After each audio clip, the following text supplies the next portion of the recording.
Thanks, Scott and Jenny, for joining us today. Really excited to have you guys here. When we were thinking about who we wanted to invite to the conference, your guys' names floated to the top because both of you are very successful entrepreneurs, and you guys have such a great insight into where retail and consumer services are heading and are at the forefront of reshaping those industries. I was class of 2009, so not too long ago. I was here sitting in your shoes, and Rent the Runway actually came out of an idea that was discussed in this very building. So it's really good to be back with everyone here. For those of you who don't know about Rent the Runway, who does not know what Rent the Runway is? Okay, that's like 12 of you, that's good. See, there is more market. Yeah, there's more market, which means all of you guys can also be Instagramming and photographing and promoting Rent the Runway as part of this conference too. But Rent the Runway rents designer dresses and accessories for 10% of retail price.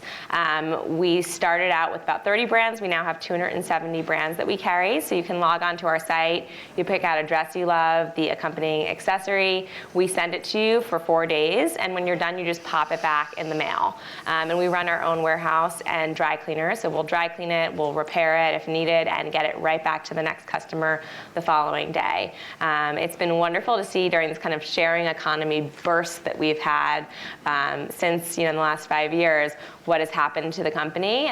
We've now grown to over 5 million members, over 100% year-over-year revenue growth, and the business has really taken off, especially I'd say from a brand perspective. It says a lot that a group of you here, including mostly men or more than half men, really know what the brand and the company is. So we're really happy that we've been able to scale it. We have over 300 employees as well. And it's good to be back here and tell you guys a little bit more about how it all started. So I'm Scott Friend. You probably gathered that. I'm not Jenny. Far less exciting story, but I'm also an HBS alum, class of 95. Any HBS 95 in the room? I know there's one. All right. Section mate of mine, Warren Adams. I started a company a couple years out of HBS called Profit Logic, which was a software company based here in Cambridge, which helped major retailers figure out when to take markdowns. So if you walk into J. Crew or Ann Taylor or The Gap and you see a sign that says 50% off, our software is behind the scenes calculating which items to mark down in which stores. It was sort of big data and analytics before those terms were in vogue, and SaaS before that was in vogue, and airline yield management brought to the fashion retail industry. So we built that company up over 7 years, and in 2005, sold it to Oracle.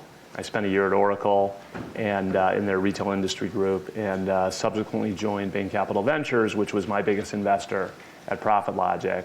For the last 7 years, I've been a venture investor at Bain Capital, and the bulk of my investment focus has been businesses that help transform the retail industry in some way. And I had the very, very good fortune back in the spring of 2009 to bump into Jenny and her co-founder, Jen Hyman, and we'll tell you a little bit about how that story's unfolded. Thank you. So for this conversation, we'd like to spend the first part talking about the founding of Rent the Runway, and then spend the next part talking about how you scaled the business, and then finish up with talking about where the business is at today and where you see the industry headed before we jump into questions at the end. So to start, could you share how you and your co-founder came up with the idea, and then the steps you took before you knew you needed venture funding, and then how you went about that? Sure. So I was Section I. Any Section I? Woo! Yeah? I know Scott, Section I. It was destiny, as was my co-founder. And we met the very first day of business school. Our names were both Jennifer. We got along right away. And initially it was, a friendship. And we often talked about careers or kind of next steps and what we wanted to do with our lives. And entrepreneurial ideas often came up. And so it was during our second year when we had lunch after Thanksgiving break. And my co-founder, Jen, was like, oh, I was home and my sister, Becky, she was going to this wedding and she's buying a $2,000 Marchesa dress, and it makes no sense because she has over 100 dresses in her closet. She's worn them each once. And we were like, yeah, this is nuts. Why does this happen? And she said, well, she told me that all these dresses were dead to her because she had been seen in them and photographed, and those photos were posted on Facebook, and she didn't feel like she could wear the dresses again. She also said, you know what, this is a really high stakes event. I'm going to my friend's wedding and I could meet my future husband, right? She's like in her 20s and everything seems like this really important, like this is worth investing in, despite the fact that she was, making $50,000 a year and eating pizza every night to keep down her credit card bills. So, there was kind of the initial seed of a problem where women do have this closet full of clothes but nothing to wear dilemma, as well as some kind of cultural insights about what was happening with consumers in the age of social media, where there was increased social pressure to kind of look and feel your best every single moment because you were constantly your own celebrity, you were constantly on camera. Piled with that, I came from a finance background and I started talking about some of the trends as we entered the recession. November 2008, you had retailers slashing prices that holiday season. Many of the designer brands that they worked with had no control over the fact that they were reducing prices 70% sometimes. And so designers were really stressed and frustrated about the brands that they had spent over 100 years at times building and what was going to happen to that brand value. Coupled with fast fashion. So you saw companies like Zara, H&M, ASOS, Forever 21 growing and growing at plus 20% rates at a time when retail was shrinking. And so we said, okay, there's a clear kind of mismatch here. There's women who want designer fashion. They want to look and feel their best, but yet they can't always afford it at the current retail prices that designers are asking. And so we started to just talk to potential customers, our classmates at HBS about would you rent a dress? Do you think this is a problem? And from that moment, we actually realized there really was a huge opportunity here. And the next step for us meant actually testing out the concept with consumers. So we decided to set up shop across the way at Harvard undergrad. We purchased dresses. We actually bought them in our own sizes, and we're like, if this doesn't work out, at least we will have great wardrobes. And what we saw from the very first person who tried on a dress was the transformative emotional connection that women have with fashion.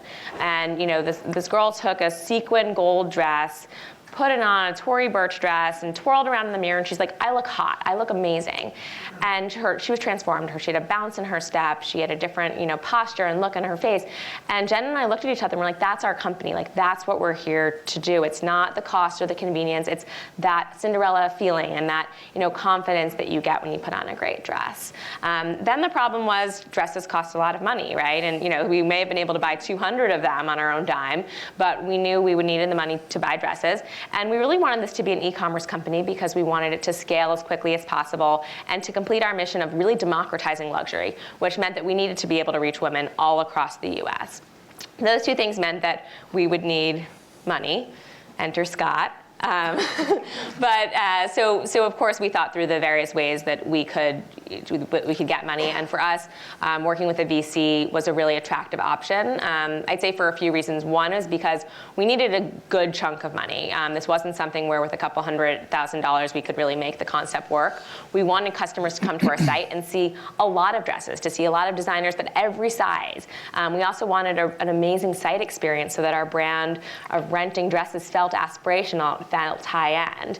And we wanted to do it in a short time frame because she and I had both had jobs, and some of you guys might start to relate to some of this, but we had jobs lined up. We'd worked really hard to get them. And I was pretty risk-averse and was like, listen, if we don't raise money by the time we graduate, it's going to be pretty hard to say no to this other job that we have lined up. And so the best option, and I'd say the other thing was we were first-time entrepreneurs, so we hadn't gone through the cycle before of raising money, starting a company, and we recognized enough to know that we would need some help and some experience. So all those factors combined felt like working with a VC would be an amazing fit. Okay, great. And if I understand right, neither of you came from technical backgrounds, right? Correct. We did not come from fashion or technology backgrounds. Okay, so Scott, how were you evaluating the investment when you have two HBS students coming with no technical background, want to build a e-commerce site, and have done some work ahead of time to prove out the concept and have a great idea? It's a very good question. And I'll try not to use revisionist history in answering it because it's easy in retrospect to think about all the things that were great now that the business has worked out so well. But as I try to put myself back in the shoes of when we first met in probably March or so of 2009, a bunch of things jumped out at me that were unusual. So let me kind of tick them off. I'd say the first was we were introduced through Jen and Jenny's attorney, who had helped them set up the corporate structure for the company and so that they could raise seed funding.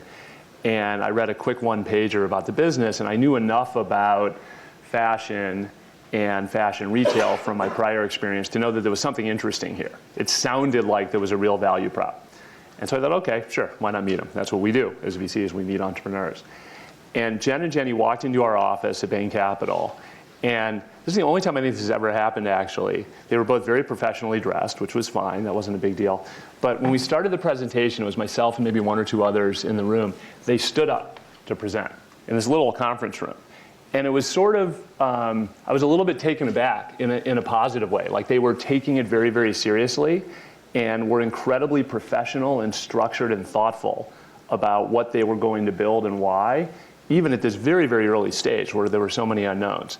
So I was initially very impressed just with the two of them, the people and the way they were thinking about the business. Second piece that kind of blew me away in that meeting was, keep in mind, this is 2009. While the economy had tanked, we were in an era where there were hundreds and hundreds and hundreds of entrepreneurs starting commerce-oriented businesses. And the price of starting a business, like any kind of e-commerce business, any kind of technology business in that era from kind of 2007 to 2009 had dropped dramatically between Amazon Web Services and free tools to use for developers. It was simple to start an e-commerce company.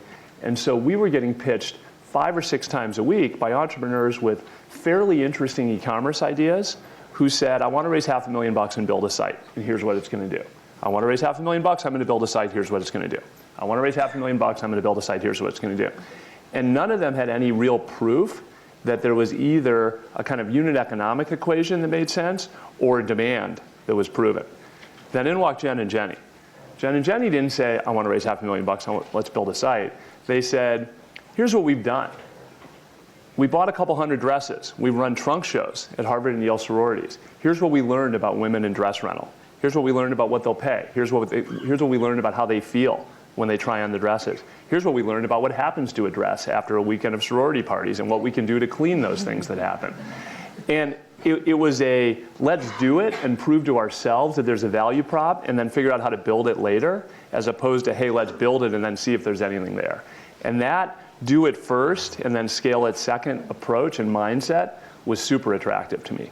And I think that's what led to us deciding to spend a lot more time together and figure out what it would take to really launch the business. Okay. So, Jenny, you go through this round of funding, and then all of a sudden you have a bunch of money in the bank account. How did you think about who you wanted to hire next and what your focus was going to be over the next 1 to 2 years? Well, you make it sound very easy that, the money's just suddenly in the bank account. This definitely was a process of, Jen and myself, getting to know Scott, getting to know Bain, speaking with other VCs as well. I think, but always knowing that you were the one. and really needing, you're kind of marrying this person. I mean, clearly we're still here 5 years later. That's like as long as I've been married to my husband. But you worked together for a long time. And in fact, we refused to wire the money until you got back from your honeymoon, right, as I remember it. Make sure I come back. Yep. But that's, you want to make sure that there's a good working relationship there. And especially, I think you go through so many courses here at HBS and you hear some horrors of working with VCs or the term sheets and this and that. And you want to feel really comfortable in that process. And I would say that we really did our diligence and homework both, on both ends there, which is incredibly important. And Scott's background as an entrepreneur was one thing in particular, which was very attractive to Jen and I, because we wanted someone who related to all the things that we would be going through and that we have gone through.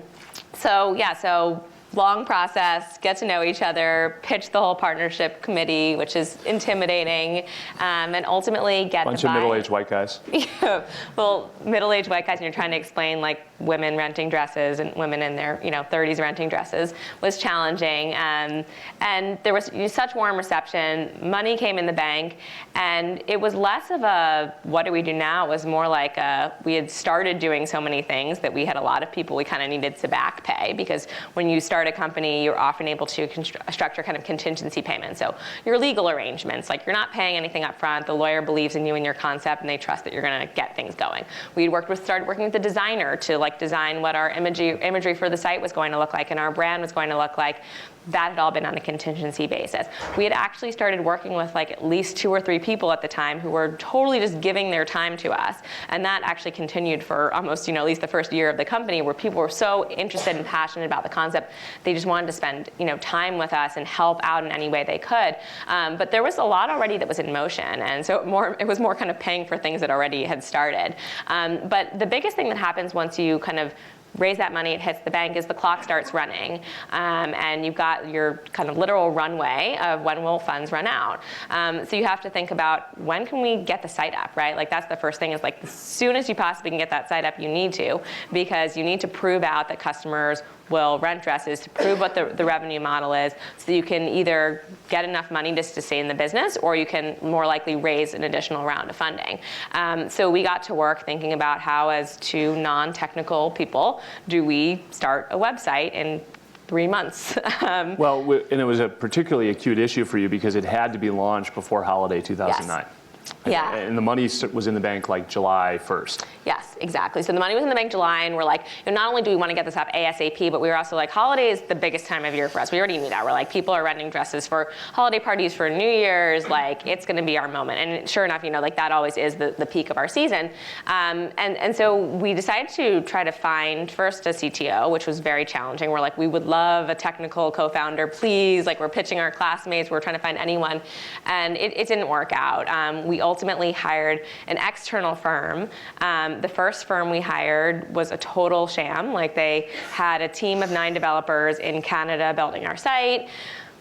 3 weeks in, we hadn't seen anything. A month in, I'm like, I should probably go out there. There was like 1 person sitting in like a quasi office, really not doing much of anything.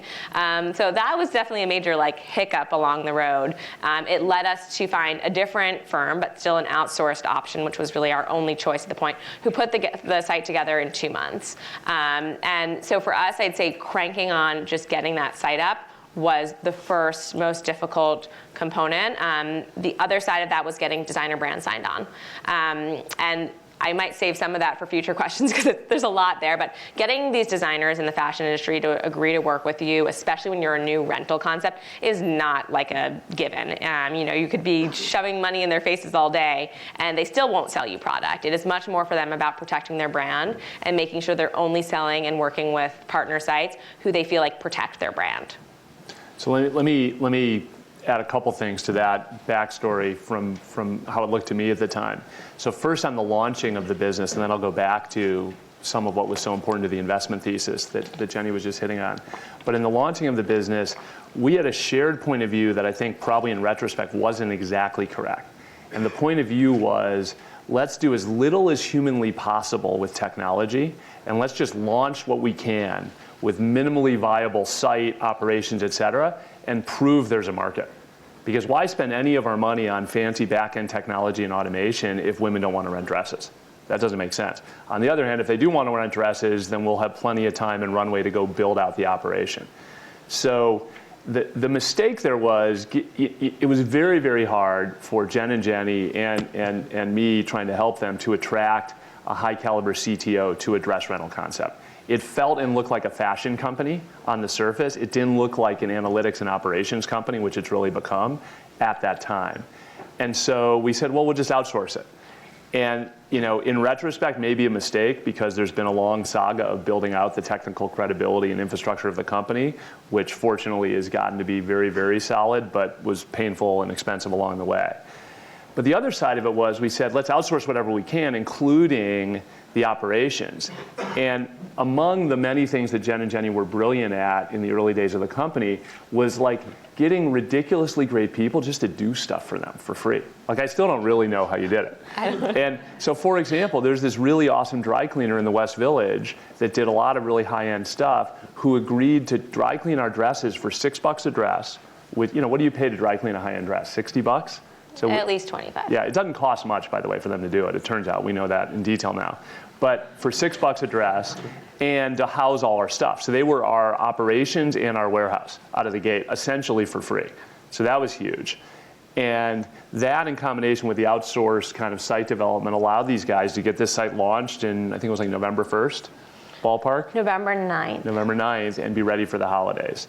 And turns out, you know, we had by New Year's 100% of our inventory sold, you know, essentially rented and out. And we had done our first year revenue plan in the first month. Doesn't happen every day. And that sort of got the ball rolling. One thing to mention that sort of predated that was, that I think is important, was, you know, how did we convince a bunch of, you know, middle-aged men who didn't have a lot of affinity for the fashion industry or young women's sort of fashion behavior to invest in this company?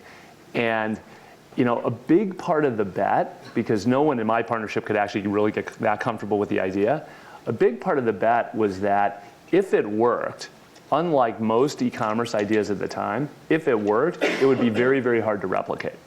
So why is that? Well, we thought two reasons. One was we thought, boy, this is going to be like the world's worst e-commerce business at the end of the day, because we're going to have 100% returns, right? Most e-commerce businesses, you have 10% returns, 15% returns at worst. This one, by design, everything we send out the door has to come back again. Oh, by the way, once it comes back, it has to be pressed, cleaned, sniffed, sewn, fixed, and then get back out the door again. Like, that sounds like putting a man on the moon. Who in their right mind would do that? Okay, but maybe if we build it, it's going to be hard for someone else to build. And secondly, Jenny started touching on this, the designer relationships. We thought it is highly unlikely that these high-end designers are going to buy this pitch. The pitch being, hey, here's a great idea. I want to take the dresses that you sell to Neiman's and Barney's and Saks, and I'm going to put them on my site and rent them to women that you don't really want as customers for 10% of the retail price. Who's going to do that? And so there was a big bet that they could actually convince designers that this was a marketing channel to reach an aspirational young audience that would fall in love with their brands. But we didn't know for sure they could.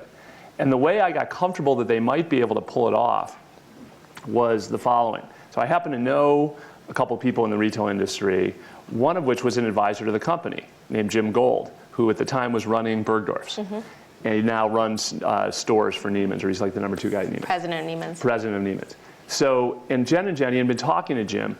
I assumed he was like a family friend of some type of theirs, and great, they made the connection, and he was an advisor, and he's an important guy in the fashion industry. I called him up. He said, so how'd you meet these guys? He said, Jen cold called me. I'm like, really? I said, yeah, she cold called me, and I don't normally take calls like this, but 5 minutes into the conversation, I fell in love with the idea, and I fell in love with the team, and I couldn't resist.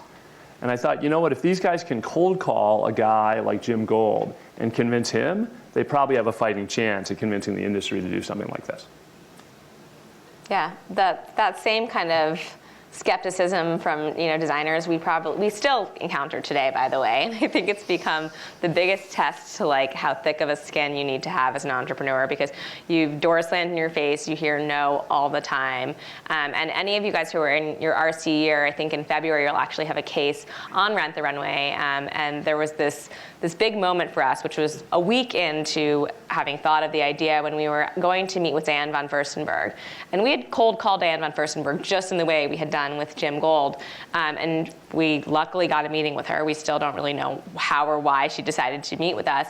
And she hated our concept initially, like hated it. And she spent an hour and a half telling us how much she hated it and why she hated it. It would cannibalize her sales. And why did she want girls in college wearing her dresses? And why would people buy if they could rent at this price? And why was that going to be aspirational for her brand? And after the 1.5 hour mark, she started to come around, because we started to say, listen, how old is your average customer? Okay, she's in her 40s and 50s. We're targeting a woman in her late 20s and 30s. And these are cool social women who are out there. They're currently buying your knockoffs instead. They want to be wearing your brand. They're going to be going out to parties, talking about your product. They're gorgeous. They're going to be showcasing your product. They're going to be wearing these editorial styles. We want to market the product for you. And I think it's one of many good examples of how we iterated, and we kind of listened to what was good for the designer. We listened to what customers customers wanted, and based on those things, we evolved our concepts. We never had a business plan. Much of the things we needed to do that Scott's mentioning with a dry cleaner or the technology components, it wasn't that we had a plan that said we have to do all these things at this point in time.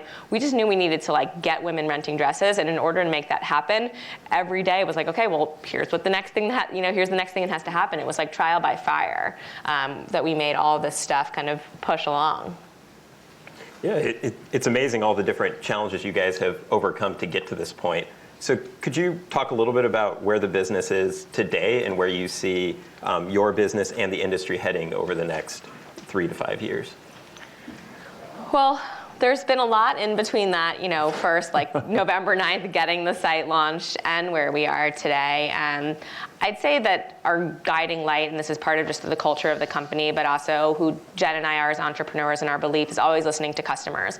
So I would start there, because no matter what we've done over the course of the company, it's always stemmed from what customers want.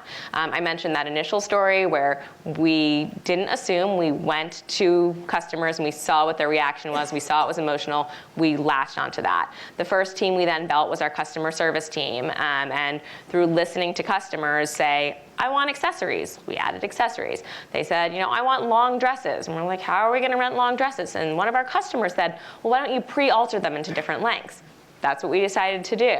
But always going back to that kind of core source of who your customer is, what they actually want as you grow the company has been really important.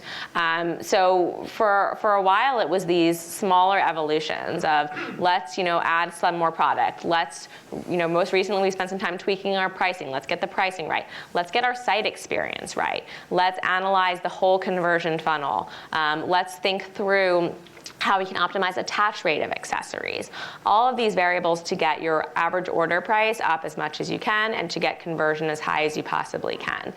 The other element that had always been there too was the whole back-end component. And I'd say as the business grew, it became very apparent that that was going to be, I'd say, well over half of the work. And most of it was technology-based, and there was a lot that was logistics-based, and they kind of went hand in hand together. But what we found is there was no technology that existed to run a reverse logistics process. And so we would either need to buy something out of the box and spend a lot of time and money customizing it, or we would just need to build it ourselves. And we took the route of building it ourselves. We decided it was a huge competitive advantage, and it has been.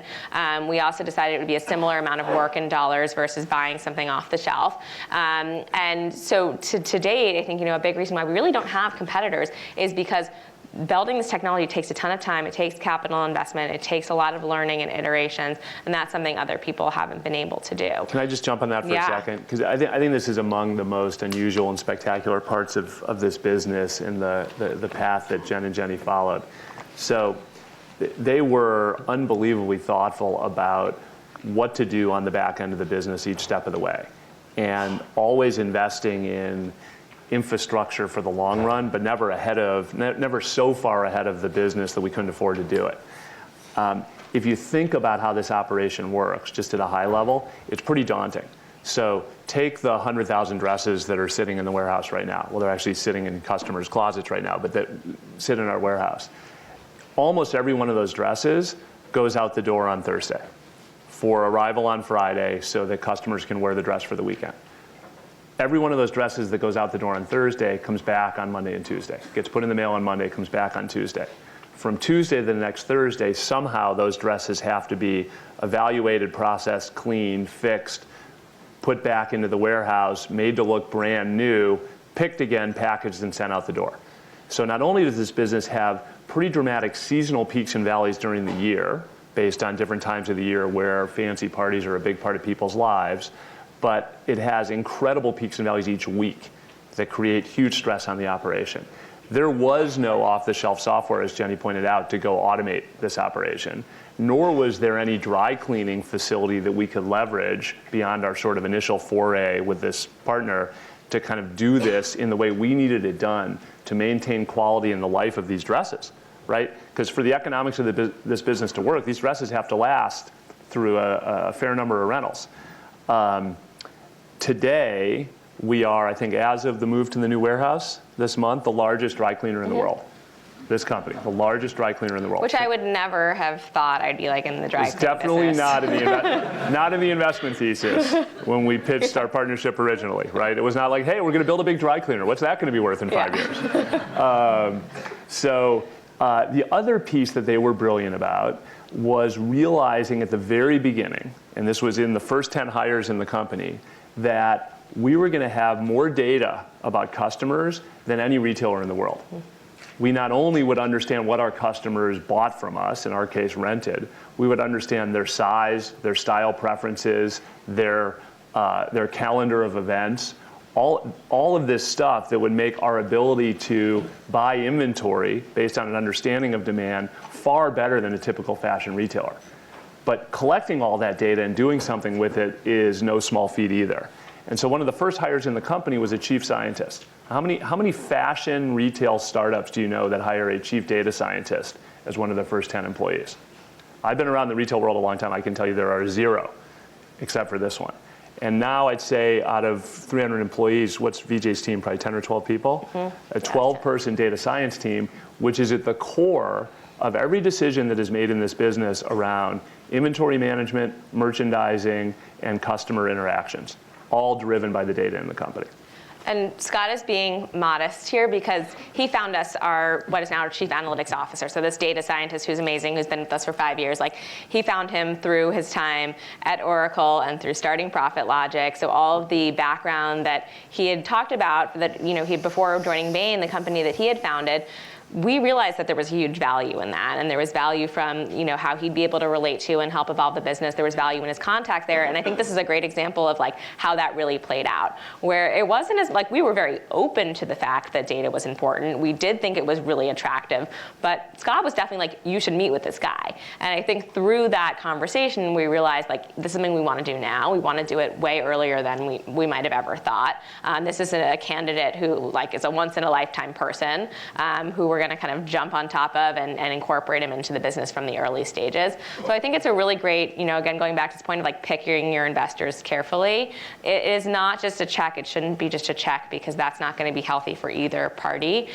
Scott literally I felt worked. I mean, I still feel like he works for Rent the Runway. I feel like he's got some other people he works with too now, but in the first year in particular, I felt like we were on the phone with him probably 5 times a day. He was in our office every week. He was sourcing candidates for us. Every problem we had was his problem too. And that's, I think, the type of people who you want to have at the table with you. That was in part because my partners thought it was such a crazy idea that if it didn't work, I was probably going to get fired. So at least wanted to make sure we had a chance. One thing to add to that, which Jen and Jenny have been unbelievably good about, and I think every great entrepreneur that I've had the chance to meet in my career has been really, really good at this thing, which is finding great athletes and just getting them on the team, even if they don't fit some obvious hole in the organization. Great entrepreneurs find some way to get great people to buy into the mission and just get them on board. In the case of Rent the Runway, this has been a combination of just killer people that they brought on early in the life of the company and continue to evolve and add and grow those people and grow new people in above them over time. So a ton of that stuff, and this guy VJ in data science is an example of that. The other is great entrepreneurs have this unbelievable ability to get incredible people just to do stuff for them. And so I mentioned this earlier, but the number of informal advisors and collaborators on this company over the years, from the COO of Netflix to the guy who now works for us, who ran the biggest dry cleaning operation in New England, to, the list goes on. It's just crazy. And I would talk to these people, and I'm so I talked to Jen and Jenny, well, so do we have to pay? Are we paying them in options? Are we paying these guys? They're no, they just want to be a part of it. They just want to be helpful. But that's a credit to Jen and Jenny in inspiring people to want to be a part of the mission. And it all really started here, and largely because of the school. We probably met with 80 different professors while we were at HBS. We were in our second year when we were pitching VCs. We were trying to learn about logistics and technology and all these new areas. And you have this great wealth of resources here that you email a professor, those people kind of have to meet with you, right? The gym goals at Bergdorf's, not so much. Those are lucky, or you really need to put your energy into that. But you've got these professors here. Take advantage of them, and then take advantage of the alumni network. So I think the way we got this gym goals information was through the HBS alumni database. And it became so apparent to us here that there was like a big unlock that HBS has helped, incubate and start for us, that yes, we've kind of been able to carry it forward throughout the life of the business, but it did really start here. I will definitely reinforce that point. When I was building my former company, there were a bunch of HBS alums from 20 and 30 years before I was here who were in senior positions, in many cases CEOs of major retailers. And my customers were all retailers. And early in the life of the company, I called and emailed every single one of them from the HBS alumni database. And I didn't say, hey, I want to sell you some really expensive software product. I said, hey, I'm a recent graduate. I've got this really interesting idea. It has to do with retail and analytics. I'd love your perspective. No one says no to that pitch. And almost every one of those people ended up becoming a customer. So I would definitely, if you were thinking about starting a business, think very clearly about the resources you have in the alumni world from HBS and here on campus to kind of help you get off the ground. Thank you. Great advice and great story. We have about 10 minutes left, so I want to take some questions. We're using Pigeonhole today. And so the question that is floating to the top, what is your exit strategy? Wow. Next, pass. You can pass if you want. No, I mean, I think, listen, we truly, for the first 4 or 5 years, have been so heads down growing the business. And it was always very much this, not a business plan, just stuff coming at us. And especially once we launched the site, we had to keep up with demand, right? There wasn't almost a moment to be like, what's going to happen 3, 5, 10 years from now? It was like, let's just keep running. Let's service this demand as best we possibly can. Let's raise another round to buy more dresses. Let's open a dry cleaner because our current one can't, handle our current demand. It was just keeping up. 5 years in now, I think we are at a point where things have settled. There aren't as many fire drills. We have a team of 300 people. We have specialists and experts in every single area. And the company's doing incredibly well. We can start to think about the many options that could exist for the future of the company. I would say for now, the guiding light and the mission is still build the best brand we possibly can, build a brand that's really changing consumer behavior, that's changing the fashion industry. And if we can do that right, then all of the options for exit, whether it's IPO or acquisition by a whole host of different categories of companies, will remain open to us. And that's kind of, we've kind of tried to keep all those paths open as much as possible, is I'd say the best answer I can give. And the way I look at it is, we have 5 million members and roughly 500,000 customers today who are renting from us on a regular basis. That is less than 1% of the dress-wearing public in our core market of 20 to 50-year-old women. We have less than 0.1% of the overall luxury market in terms of dollar volume. There is so much behavior change going on in the US alone right now, let alone in the rest of the world, around this sharing economy, around rental as an example. As long as it is done in an incredibly frictionless, incredibly attractive, incredibly hygienic way, that behavior becoming more the norm as opposed to the exception. So I feel like this company is just at the tip of the iceberg. They've simply proven to a small portion of women in the US that this is a great way to experiment with designer, fashion, and luxury and enjoy yourself. But there are a lot more women who can capitalize on that behavior over time. It also happens to be a company where the name, the story, and the founders are incredibly compelling and you could easily envision them standing up in front of public market investors and telling a story and having that story resonate. Oh, by the way, the unit economics in this business are extraordinarily good. We rent dresses a lot of times when we buy one. And the profit per dress is very, very high as a result. So there is a financial equation here which is incredibly attractive and getting more attractive as we grow. I put all that together and think this could be a very, very large public company on a standalone basis, and that's what we're trying to build. Great. Definitely a business school crowd. First a question about a liquidity event and now a question about avoiding failure. So Scott, what have you invested in that has failed and why? Or maybe more generally, what lessons could we learn from failed ventures? A lot of things I've invested in that haven't worked. And I'd say I've been really lucky in the cases of businesses that I've invested in as a venture guy that haven't worked out at the kind of Rent the Runway level, that in all cases so far, I have had the good fortune to invest in teams that were really, really good. And so even in cases where the business didn't work, the team was so attractive that they ultimately got acquired and we made a little money and they got a very good outcome. I'll give you a really good example. We invested in, I'd met a guy at Brown where I'm an alum several years ago, got to know him. He went to Google, we stayed in touch. I thought he was really smart and talented. He and a couple of his pals from Google decided to start a company. And the company was sort of a mobile next generation Yelp, essentially, where you would rate different things that you appreciated in your life and you would share those with your friends. And we seed funded the company and they hired a killer engineering team and they built an incredible app. And they did a great job getting all sorts of celebrities like Justin Bieber and Ellen DeGeneres and Wolfgang Puck and all these people in different walks of life on board at launch. So they did a perfect job building the app, perfect job launching, went like this for about a week and then just totally flatlined. Okay, well, let's see what we can learn from that. Learned a bunch of things about user behavior, went back to the drawing board, decided there were a bunch of things we could do with the app to make it even better. Relaunched the app 6 months later, even more celebrities on board, even more fanfare, out of the gate like this, total flatline. I have no idea why this was or wasn't WhatsApp, right, or Instagram. I mean, it had all the elements that it might have been, but it wasn't. No idea why. Team was great. Yahoo bought the company for a fair amount of money, essentially because they loved the team. But the business never worked. And that happens all the time. And that's just the nature of early stage venture investing. Okay. Next question. How do you see Internet of Things technologies such as NFC and iBeacon impacting the retail industry? Well, retail is something we didn't get to talk about too much, and in terms of scaling the business, that has been a big part of our growth story in the past year, and I would say going forward will continue to be.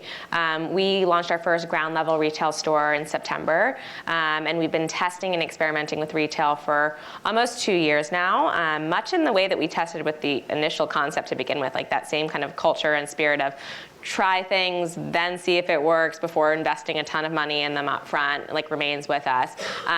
Certainly one thing we love about retail is that there's so much technology integrated into retail these days, and that being a web-first company, you have a head start out of the gate when you have a retail store in terms of the data you have on your customers. So whenever I talk to executives at a Kate Spade or other companies that have huge retail footprints, the difference in just the data we have from the moment that customer walks into the door makes a huge difference of the personalized experience we can provide, the follow-up we can do after that appointment. I think beacon technology, and there's just so many in-store technologies, but beacon technology is just one of many examples of how you can be even more personalized and targeted for a given consumer. We don't do this yet, but imagine if via beacon technology, you know that someone is going into a bunch of different dress stores, or they're going to shoe stores, or maybe they're getting their hair done, things that might indicate they have an event coming up. That might be a great person for us to try to target and give them an offer around Rent the Runway. So we look at a bunch of the different things out there, and I think it's going to let us be that much more successful in retail going forward. I would add to that as it relates to the industry broadly, because I spend a lot of time around this idea of next generation retail. There is no question in my mind, and whether it is facilitated by iBeacons or NFC or all of the above, that our shopping experiences are going to become way more Uber-like over time, right? There is no reason you shouldn't be able to walk into J.Crew, grab what you like, and walk out. Done. Or look at something online that you like from J.Crew, press a button and decide whether you want to pick it up in store, have it delivered to your house, try it on or not. All of it will be increasingly frictionless. The reason many of us love Uber is because it's just a better experience. And retail is in a position to deliver that kind of frictionless experience as well. It is easier, as Jenny points out, for the born digital retailers who don't have legacy brick and mortar systems infrastructure to add brick and mortar and integrate it tightly with the rest of their digital operation. It's been much more challenging for the big legacy brick and mortar guys to do so, but they're all working on it and they'll all get there. And lots of opportunity for wannabe entrepreneurs to build the technologies that will facilitate that omni-channel infrastructure over time, in case anyone's interested. Last question is, where do you see the business going internationally? Is there opportunity there? And if so, do you plan on pursuing that? Even beyond this planet. Everyone needs dresses. So I mentioned, Jen and I being first-time entrepreneurs, and always, I'd say, still just being humble about that fact. And there's a bunch of stuff we don't know. I would say one thing that has been the most helpful to me, because I have a very entrepreneurial spirit, is having investors, a board, and a team that reminds you of the importance of staying focused. And that's not to say that we've done cool things, like I just talked about retail, which is an expansion and an evolution of the business. But there will always be so many shiny new objects when you're starting a company that are intriguing. I think international is one great example for Rent the Runway. And going back to some of the numbers of how huge the U.S. market is, to Scott's point earlier, how we've just scratched the surface and how there's so much more we could be doing there, I think has been a really grounding and important aspect that's enabled us to grow and to create such a strong brand here. The other thing that's enabled that to happen, and I would say that makes me not feel like we need to go international within the next year or two necessarily, though I think eventually we would like to, is how hard this business is, right? So we talked a lot about all the complexities, the capital outlay, and the technology to build this company, the designer relationships. That's not something that someone can pick up and do in 5 months, 6 months, a year. It would likely take, I think, at least 2 years. And in fact, what's happened is so many companies that have come to us, so many companies that have started internationally and have literally knocked off every single thing we're doing, to the point that it's so frustrating. You see them and they have the second size for free. They have the same site experience, same reservation, everything's the same. They now come to us and they're like, will you acquire us for a penny on the dollar? It's not working. It's that hard. So I think it's been amazing for us that we have stayed focused in the U.S., that for the time being we'll continue to do that, and that we don't have the pressure that many companies do to need to run and grab market share everywhere. Great. Jenny, Scott, thank you so much for joining us. Thank you.